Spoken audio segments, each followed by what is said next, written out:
Well, the new year is a time of reflection and resolution.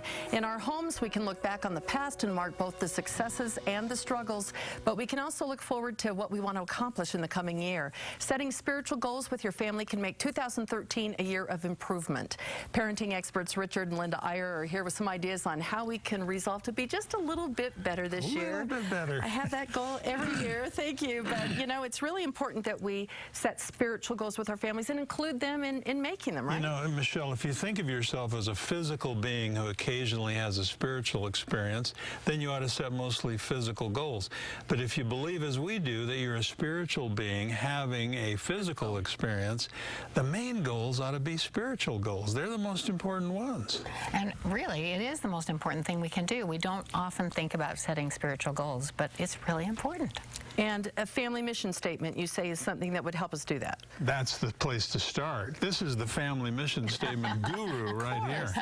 Not really, but we had a wonderful time with that when our kids were little.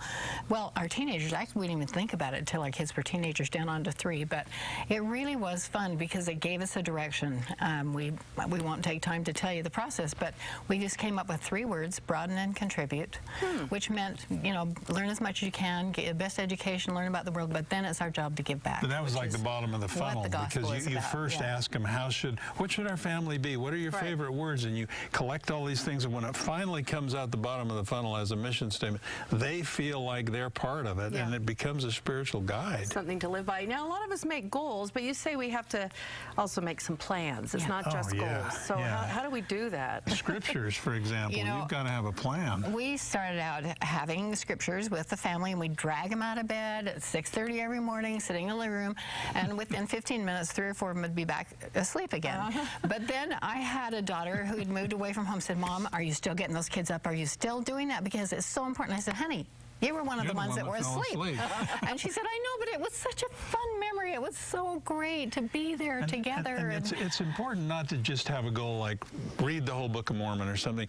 Make it more creative. Like we had a goal one year, get to know 3 good friends in the Book of Mormon. And each child was challenged to find 3 people in the scriptures he identified with and get to know them by reading about them. And you know, really, we've done this now with our kids now that they've left home. We meet with our girls once a year, daughters and daughters-in-law, and this year we decided to have a scripture goal. We were going to read scriptures every single day, and they live everywhere. But if we missed a day, we had to read an hour to make up for it. And it's so fun because, you know, penalty there. I'm in Which the wouldn't be car bad, listening all the way to St. George, you know, because I'm 3 hours behind. But it's so fun because we're checking on each other. Every Sunday we check in, how are you doing, so on. And it's so good to have people check on you when you set those goals because you do it. And you had a plan. So a couple of the important things we all know about: praying together and going to church together and having family home evening. How do you make sure those things happen? You know, it's not just a goal. Yeah, it's this tricky thing of having something you're really committed to. For example, we used to say, we're never going to leave the house without a little prayer. And that might have been, we called it a huddle, Michelle, because sometimes all it was a little prayer. You know, you grab them, it's like a football huddle, you say a little prayer and off they go.